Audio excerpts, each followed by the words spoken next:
Well, one thing I've realized from interviewing bands now for, 20 years or whatever is In Flames, I would say, is probably one of the top three most influential bands. I would say, along with Meshuggah and Linkin Park, that is how influential you guys have been. Like every band that I've interviewed for the past probably 15 years has mentioned In Flames. And you guys seem very humble about it, but I'm sure you've heard the same thing as well. And how does it feel to know that you have that kind of a legacy? Um, it's difficult to grasp, to be honest. And I mean, I'm very honored when someone say that we're an influence. But I can't, you know, it's like as soon as I hang up and this call, it's not like I'm going outside and scream, like, about I'm an influence to these. Like, I mean, I can't. you can do it if you I want. yeah, but that's not our Go tell the style. guy at the grocery store, do you know who I am?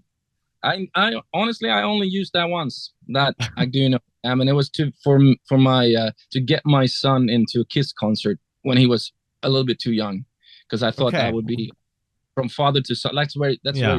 you pass the torch. Like, It's a good here reason you to go. use it. Yeah, that's the only time I used it, and it worked actually. So, but never again. Um, and now he's old enough, so he will just be embarrassed. Um, no, but I mean, it's awesome. It's great. I mean, I'm influenced by others too. That's how it works, and that's what I love about this genre. How we take it forward. I mean, and I think when you start a new band, you want to become your heroes, and then you find your sound and you develop a sound that is yours, and that I probably something I'm most proud of at the end of the day.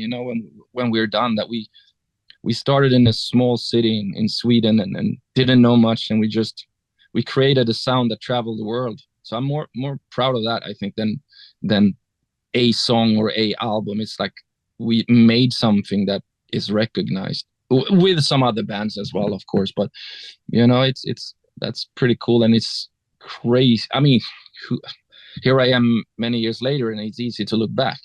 But it's like, who knew? Like, that's insane. Because we were like 30 guys in Gothenburg doing this, or 40. And then most of them are still around and still doing their thing and have their own identity, which is extremely cool. I mean, I remember when In Flames and At the Gates came out, or at least became kind of people in America became aware of it around the time that Slaughter of the Soul came out and Jester Race came out. And it just changed absolutely everything. I mean, like overnight, people went from, copying Deicide and Cannibal Corpse to copying you guys. It was just like one of those things where everything changed instantly. I remember us going on tour with Earth Crisis. Like, they came from the hardcore scene, and we came with what we did, and that was some. I think that when people came to see that tour, something happened. In Mm-hmm. in a way, because the blend of the hardcore and the melody that we took from our inspirations. Yeah, I mean that was basically the beginning of metalcore. I mean, like that tour, everyone like, oh, what if we put these two things together? That would be cool. Yeah, yeah. I mean, it's funny, and when we many years later, I'm doing interviews and people telling me we're doing metalcore. I'll be like, what? Like, what? Like, I don't.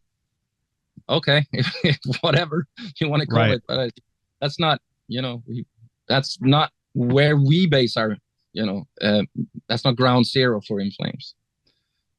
I mean, it's like mind blowing to me how big not only In Flames but just melodic death metal in general got, like that it got as big as it did. I thought Jester Race and Horacle and Slaughter of the Soul were huge. Like I couldn't imagine it getting bigger than it was in 1998. And 25 years later, obviously it's 10 times bigger than I could have ever dreamed, and I'm sure you as well.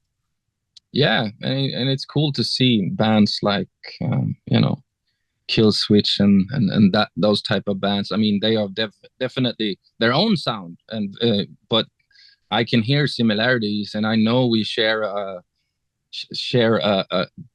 very cool history, and they are that big in over in the States. So it's very cool to see.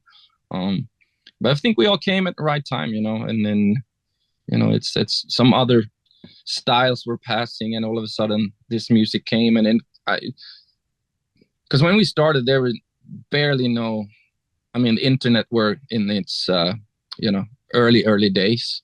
I remember even our first uh, web page for like I don't know how many words and numbers and symbols it had in it, and we have a with that. It's pretty insane, you know, when yeah, it's I think it's like 40, 50 letters. I don't know. Hmm. It's not inflames.com. It's something else, you know. But so we Tripod could or do this. something. Yes, and we could do this on we were like in a bubble in a way. Like, you know, when we started, there was like tape trading and, you know, everything like that. Right. News traveled really, really slow, which was good for us because we were not influenced. Today, there's so much information and so much like a pressure on bands that you have to be in a certain style to fit in and whatever. And you know, there's so much music, and it's pretty easy to get out, or it's very easy to put your music out, but it's way more difficult to be heard, I think.